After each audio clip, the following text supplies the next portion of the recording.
이번 영상은 우리 코스피와 코스닥의 이 차트를 통해서 현재 주가 위치를 분석하는 세 가지 기준과 함께 그리고 어떻게 대응을 해야 되는지 거기에 대해서 공부해 보도록 하겠습니다.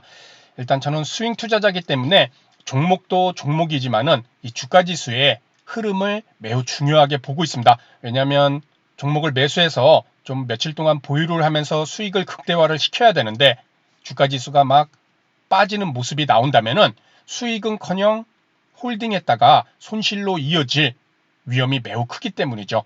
그래서 일단 지난주도 상당히 어려운 그런 한 주였습니다. 하루 한 주가 매일매일 막 이렇게 하락하는 지금 코스피 일봉 차트인데 이러한 모습이 나왔죠. 그렇죠? 그래서 현재 보유 종목도 뭐 이렇게 보이기에는 두 종목이지만은 실질적으로는 한 종목이고 금요일 날 조금 추가 매수를 해갖고 이렇게 한 종목만 좀 홀딩하고 현재는 현금 비중을 제법 쌓아놓은 그러한 상황입니다. 자, 그래서 우리가 이 차트를 분석했을 때 지금 뭐 코스피와 코스닥을 보겠지만은 이런 코스피와 코스닥이라는 주가 지수만 아니라 오늘 말씀드린 내용은 우리 여러분들이 관심 있어 하는 그런 종목들 또는 보유하고 있는 그러한 종목들을 분석할 때에도 동일하게 좀 적용을 할 수 있는 그런 큰 기준들이기 때문에 거기에 좀 초점을 두시고 보시면 좋을 것 같습니다. 자, 첫 번째로 우리가 차트를 봤을 때 어떤 부분에 1차적으로 관심을 둬야 될까? 그렇죠? 좀 큰 범위에서 작은 범위로 이렇게 나타나게 되면은 일단은 지금 코스피 일봉 차트를 봤을 때 뭐 어떤 부분이 뭐 상당히 지저분하죠. 뭐 라인도 막 여러 개 그려놓고 뭐 노란색도 있고 뭐 이렇게 많은데 이것은 우리 특별 회원님들하고 하루하루 좀 주가 지수의 움직임을 하루하루 지날 때마다 우리가 중요하다고 생각되는 부분을 조금씩 그려가면서 대응을 했던 그런 모습으로 좀 봐주시면 좋을 것 같습니다. 그만큼 주가 지수의 움직임에 따라 수익률이 많이 차이가 날 수밖에 없기 때문에 이 주가 지수라는 것은 항상 분석을 하고 항상 대응을 해줄 필요가 있다는 것이죠. 자, 그래서 먼저 첫 번째로 차트를 분석했을 때 현재 위치가 어떠한 모습이냐. 그랬을 때 큰 틀에서 작은 틀로 내려오게 되면은 큰 틀은 바로 추세죠. 내가 현재 주가 지수가 어떤 추세에 있느냐 또는 이 종목이 어떤 추세에 있느냐. 추세라는 것도 뭐 상승 추세냐, 하락 추세냐, 횡보 추세냐. 그렇죠? 그렇게 봤을 때 항상 차트를 분석을 큰 추세를 보기 위해서는 이렇게 일봉 차트도 뭐 몇 개월만 나서 보면은 안 되고 항상 제가 예전에도 말씀드렸듯이 1년 이상의 일봉 차트를 1년 이상의 기간을 설정해 두고 좀 볼 필요가 있습니다. 지금 코스피 일봉 차트도 어떠한 추세를 우리가 보기에는 쉽지가 않죠. 그렇죠? 그것을 차트를 좀 기간을 늘려놓게 되면은 좀 기간을 이렇게 보게 되면은 뭔가 좀 다른 모습을 보여줍니다. 그렇죠? 1년 이상 이렇게 잡아놓게 되면은 지금 아직 1년은 안 됐지만 2023년 1월에 이렇게 저점을 만들고 그렇죠? 그 이전에 이러한 흐름이 나왔다가 이렇게 저점을 만들고 주가가 한동안 어떤 추세 만들면서 올라가고 있습니다. 그렇죠? 딱 보게 되면 저점이 노란색으로 잡아놓은 부분을 보면 저점이 어떻죠? 저점이 높아지고 있다. 2180, 2343, 2460, 그렇죠? 2550, 그리고 고점도 어떻죠? 올라가고 있죠. 고점도 올라가고 있다. 저점과 고점이 올라가고 있는 그런 일정한 추세대 안에서 주가가 파동을 그리면서 올라가고 있다. 완연한 상승 추세라죠. 그렇죠? 이렇게 저점과 고점이 계속 올라가는 그런데 여기서부터 뭔가 신호가 이상합니다. 올해 7월 25일부터 일봉 차트를 보게 되면 고점이 계속 높아져 갖고 여기서도 올랐을 때, 이 두 번에 올랐을 때 어떻게 돼야 되죠? 그렇죠. 최소한 여기까지는 와야 되잖아요. 그래야 이 추세대 상단까지 반등이 나와주는 거죠. 그런데 그 전 고점에서 추세를 올리지 못하고 계속 고점을 돌파하지 못하는 그러한 모습이 나오고 있습니다. 하루 여기 슬쩍 돌파했다가 다시 그대로 밀려버리죠. 여기서부터 우리는 상승 추세, 즉 고점이 높아지는 그러한 추세의 변화가 생겼구나. 우리가 한번 생각을 해볼 수가 있을 것입니다. 그래서 주가가 밀렸을 때 이제 우리는 뭐를 찾아야 되죠? 이 하락이 어디서 멈출 것인가? 그렇죠. 이제는 차트를 좀 줄여보겠습니다. 차트를 너무 줄였네요. 160까지 캔들로 만들면은 이러한 모습이죠. 아까 고점을 여기서 높여야 된다고 그랬는데 이 라인대를 높이지 못하는 모습. 그렇죠. 고점이 높아지는데 여기까지 와야 되는데 그래야 상승 추세가 계속 유지되는데 올리지 못했다는 점. 1차적으로 여기서는 우리가 상승 추세가 단기적으로 끝날 수도 있구나. 왜? 고점을 높이지 못하는 모습이 나왔기 때문에. 그러면서 주가가 이제는 조정이 나오면서 이렇게 추세가 좀 상승 추세가 일단 단기적으로 끝나는 모습을 이렇게 보일 수가 있습니다. 그렇죠? 그 다음엔 상승 추세만 있는 것이 아니라 횡보 추세라는 것도 있죠. 옆으로 고점과 저점이 계속 같은 모습에서 우리가 흔히 얘기하는 이런 박스권. 그렇죠?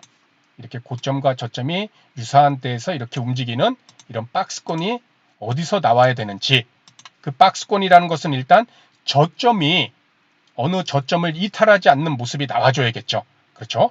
그래서 고점을 높이지 못하는 이러한 상황이 나왔을 때 우리는 바로 이제 저점이 어디서 나와야 되는지 그것을 잡을 필요가 있다는 것입니다. 추세적인 관점이죠. 그래서 금요일 날 그저께죠. 오늘 일요일이니까 그저께 요 저점이 이러한 모습 라인대에서 일단은 만들어지는 쌍바닥이 만들어지는 모습이 나왔습니다. 당연히 이것을 이탈한다면 더 추가 하락이 나올 수도 있겠죠. 그렇죠? 전저점을 이탈하기 때문에. 그래서 저점은 이렇게 일단 전저점에서 다행히 우리 코스피가 멈춘 상황이 나왔는데 고점도 단기적으로 우리가 봐야 될 것이 고점이 어떤 모습이죠? 그렇죠. 추세대, 새로운 단기 추세대를 보면 고점이 낮아지고 있습니다. 여기서 한번 돌파가 나왔지만은 다시금 밀리는 모습. 그리고 저점도 어떻죠? 저점 라인도 여기서 만약에 주가가 한 번 더 하락하게 된다면은 요거를 160으로 좀 변동을 해서 여기서 만약에 이런 추세대 라인이 또 새로 만들어진다면은 여기서 저점이 나왔을 때 이 추세대 하단까지 또 우리가 열어둘 필요도 있다라는 것이죠. 그렇죠. 이게 지금 우리가 시장이 만만하게 봐야 될 위치가 아닌 것이 요런 고점이 낮아지고 저점도 만약에 요것을 이탈해서 낮아지는 모습이 나온다면 단기적으로 요런 하락 추세에 갇힐 수가 또 있다라는 것입니다. 그만큼 이제 앞으로 며칠 동안 중요한 것이 요 전저점을 일단 지켜주는 그런 흐름이 나오는지를 우리가 좀 1차적으로 당장 월요일부터 초점을 두고 우리 코스피 지수는 봐야 될 것입니다. 자, 이렇게 추세라는 것을 우리가 한번 이렇게 살펴봤는데 이 추세와 함께 이평선도 우리가 중요하게 봐야겠죠. 지금 전저점을 지지해주는 그런 모습으로 쌍바닥을 만들고 있는 그러한 상황인데 그 아래 보면 노란 361일평선과 요 241일평선이 함께 강력하게 지지를 할 수 있는 중요 이평선이 있습니다. 요 노란 361일평선은 우리가 월봉에서 20월선과 유사한 가격대죠. 일봉의 361일평선은 월봉의 20월선, 지금 코스피 월봉으로 보게 되면은 요 파란 20월선이 이제 바로 붙어 있는 상황이죠.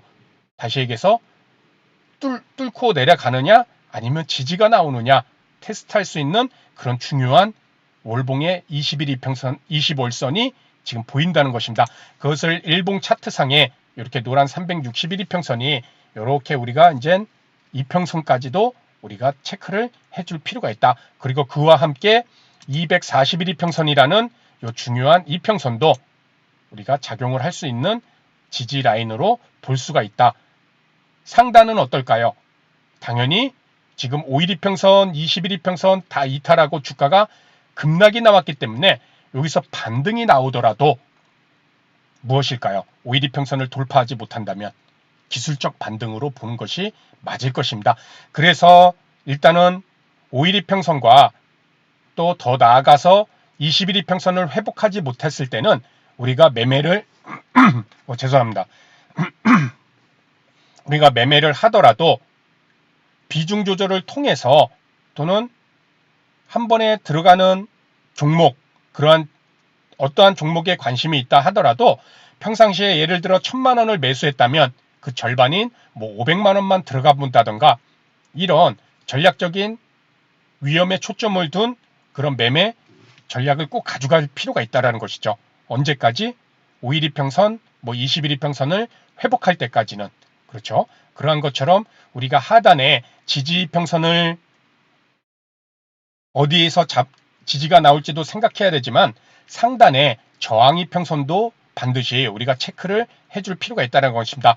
자, 이렇게 추세, 첫 번째는 추세, 두 번째는 이평선, 그리고 세 번째는 방금 살펴봤듯이 조금 전에도 말씀을 드리긴 했는데 이 추세대 라인입니다.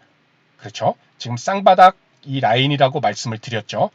이런 추세대 라인이 이제 세 번째인데 캔들 라인이 세 번째인데 캔들 라인도 뭐 고점대 라인을 뭐 이런 식으로 뭐 연결을 쭉 해주다던가 또 저점대 라인을 또 이런 식으로 쭉 연결을 한다던가 그렇죠. 다 의미 있는 지점들 이런 캔들 라인들 쭉 고점 라인들 쭉 그렇죠. 삼선을 찍고 그리고 그 중간 고점대 라인들 뭐 이런 식으로 라인들을 스스로가 그려가면서 이제는 여기는 지지 라인이지만 만약에 주가가 올랐을 때는 이런 라인 때는 저항이 될 수도 있다는 것이죠. 여기도 저항이 될 수가 있고 이런 식으로 미리 스스로 그려놓으면은 분명히 지금 시장이 어떤 모습인가 내가 어떤 전략을 가져가고 비중 조절을 어떻게 해야 되는가를 분명히 알 수 있으리라 생각됩니다. 지금 코스피에서 그래서 추세대와 이평선 그리고 캔들 라인들 이렇게 한번 살펴봤는데 뭐 코스닥도 지저분하죠. 다 하루하루 좀 지나면서 이렇게 대응을 하기 위해 그린 모습인데 코스닥 같은 경우도 간단히 보게 되면은 이렇게 저점을 1월 3일 날 찍고 상승 추세 저점을 계속 높이고 고점도 높이다가 이제 여기서 고점을 높이지 못하고 주가가 쭉 밀려버렸습니다.